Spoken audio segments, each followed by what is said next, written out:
दोस्तों नमस्कार, मैं हूं शैलेंद्र सिंह और आप देख रहे हैं हमारा YouTube चैनल शब्द शब्द शैलेंद्र सिंह। हिंदी की एक कहावत है कि बोया पेड़ बबूल का तो आम कहाँ से होए।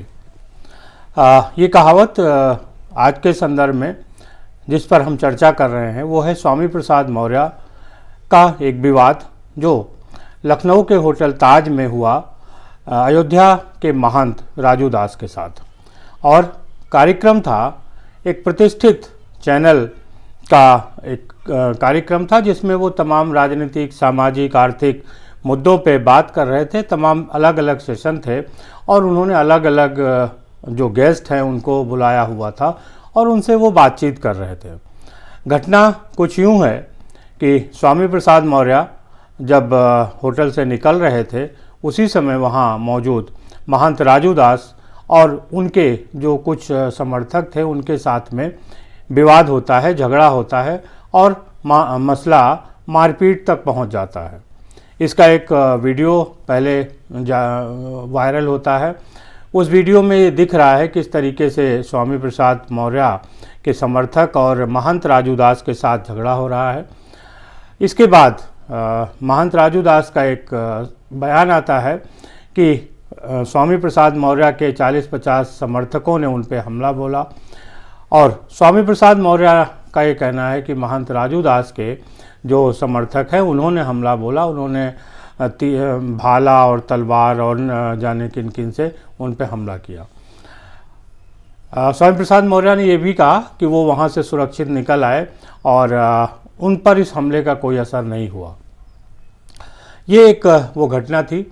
इसने न केवल जो लखनऊ का प्रतिष्ठित होटल ताज है, न केवल उसकी सुरक्षा व्यवस्था, उसकी प्रसिद्धि, उसकी शोहरत पे दाग लगाया, बल्कि जो प्रतिष्ठित चैनल इस कार्यक्रम को ऑर्गेनाइज कर रहा था, आयोजित कर रहा था, उस पर भी दाग लगाया। इस तरीके के जब भी झगड़े होते हैं तो किसी न किसी की प्रतिष्ठा प्रभावित होती है और इसके बाद इन झगड़ों का वैसे बहुत कोई आगे बढ़ता दिखता नहीं है। दोनों ही पक्ष एक दूसरे के साथ बड़ी लड़ाई नहीं लड़ते हैं और वो मसला टल जाता है। लेकिन स्वामी प्रसाद मौर्य ने अगले ही दिन शाम को लखनऊ के कमिश्नर को एक पत्र लिखा और उस पत्र में उन्होंने पूरी घटना को विस्तार रूप देते हुए ये कहा कि उनका जो सेशन था वो 12 बजे था और राजू दास का सेशन 2 बजे था। तो उसके पहले जो वहाँ की एंकर हैं, एबीपी न्यूज़ की एंकर हैं रूबिका लियाकत की ने कोई ट्वीट किया। उस ट्वीट को भी स्वामी प्रसाद मौर्य ने लिखा कि रूबिका लियाकत ने राजू दास के फ़ोटो के साथ एक ट्वीट लिखा और जिसमें ये कहा कि स्वामी प्रसाद मौर्य कार्यक्रम में आने से आनाकानी कर रहे हैं। इस ट्वीट को के साथ ही साथ स्वामी प्रसाद मौर्य ने अपने शिकायत पत्र में ये भी लिखा कि जब वो वहाँ पहुँचे तो रूबिका लियाकत का पहला प्रश्न था कि वो सकुशल ताज होटल आ गए हैं। तो ये प्रश्न बताता है, स्वामी प्रसाद मौर्य ने कहा कि ये जो प्रश्न है इससे और जो ट्वीट किया रूबिका लियाकत ने उससे ये लगता है कि इस जो स्वामी प्रसाद मौर्य पर हमला हुआ उसके पीछे रूबिका लियाकत की जो भूमिका है वो संदिग्ध है। स्वामी प्रसाद मौर्य यही नहीं रुकते, उन्होंने आगे शिकायत पत्र में लिखा है कि वैसे तो जो चैनल है वो निष्पक्ष है और प्रतिष्ठित चैनल है, लेकिन अगर इस तरीके की कोई भूमिका रही है तो उस पर भी सवाल उठते हैं। अब इस स्वामी प्रसाद मौर्य और महंत राजू दास की जो कहानी है, इसके पीछे की जो वजह है वो रामचरितमानस से जुड़ी है। रामचरितमानस की पंक्तियों पर स्वामी प्रसाद मौर्य ने जब से टिप्पणी की है तब से वो एक कहा जाए कि जो धर्म को मानने वाले हैं, जो साधु समाज के लोग हैं, संत समाज के लोग हैं, उनमें उनके निशाने पर हैं और उनमें स्वामी प्रसाद मौर्य के प्रति गुस्सा है। महंत राजू दास ने भी स्वामी प्रसाद मौर्य पर 21 लाख का इनाम रखा हुआ था इस घटना के बाद और यही वो विवाद की जड़ है जिसकी वजह से दोनों ही पक्षों के बीच तनातनी चल रही थी। सिर्फ महंत राजू दास के को लेकर ही नहीं, स्वामी प्रसाद मौर्य का बयान बागेश्वर धाम के पीठाधीश्वर पंडित धीरेन्द्र शास्त्री जी के ऊपर भी उन्होंने आरोप लगाया, और जितने भी साधु संत हैं उनको भी वो एक तरीके से आरोपित करते हैं, उनके खिलाफ भी बयान देते हैं। इस बात को लेके जो संत समाज है, जो साधु समाज है, उसमें गुस्सा था, और जब ये होटल ताज में आमने सामने हुए तो ये गुस्सा फूट पड़ा। इसीलिए कहा था कि बोया पेड़ बबूल का तो आम कहाँ से होए। अगर आप समाज में वैमनस्यता फैलाते हैं, अगर आप समाज में ऐसे बयान देते हैं जिससे कि समाज का जो वातावरण है वो खराब होता है, तो उसका असर आप पे भी पड़ेगा।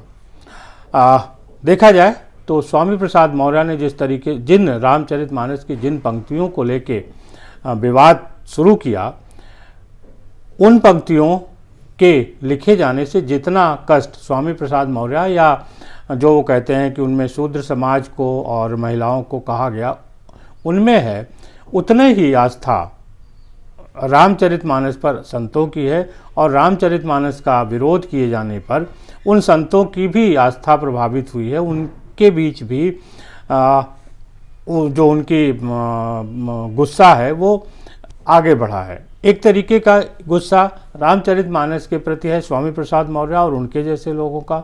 दूसरी तरफ रामचरितमानस पर टिप्पणी करने पर संत समाज भी नाराज है, जो रामचरितमानस पर अगाध श्रद्धा रखता है। अब समझने वाली बात यह है कि अगर आपको पता है कि यहाँ आग है और यहाँ पे बारूद है, तो निश्चित तौर पे आपको उसे अलग करने की ज़रूरत है, उसे एक करने की कोशिश मत करिए। नेताओं के साथ बड़ी बुरी आदत ये है कि वो अपने क्षुद्र लाभ के लिए, अपने वोट बैंक के लिए इस तरीके के बयान दे देते हैं, और इसके बाद समाज में एक वैमनस्यता फैलती है।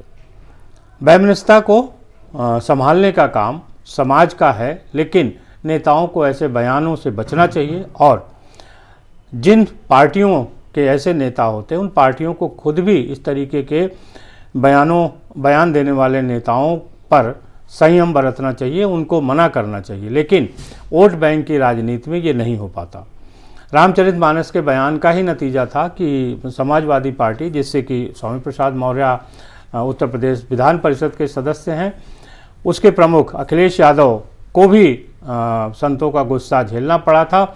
जब वो लखनऊ के गोमती नदी किनारे पीताम्बरा देवी का यज्ञ चल रहा था और वहाँ गए, तो वहाँ भी उनका संतों ने विरोध किया।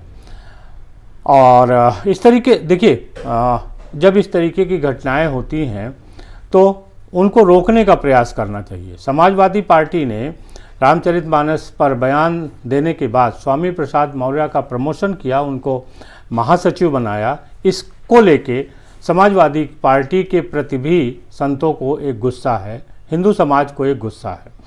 समाजवादी पार्टी को ये लगता है कि वो एक बार हिंदू जातियों को अलग अलग करके, बैकवर्ड, फॉरवर्ड, दलित करके वो चुनाव जीत सकती हैं। लेकिन चुनाव जीतना ही राजनीति का एक मात्र उद्देश्य नहीं है। राजनीति समाज को बनाने के लिए की जाती है, और इसके लिए ज़रूरी है कि समाज में वैमनस्यता न फैले।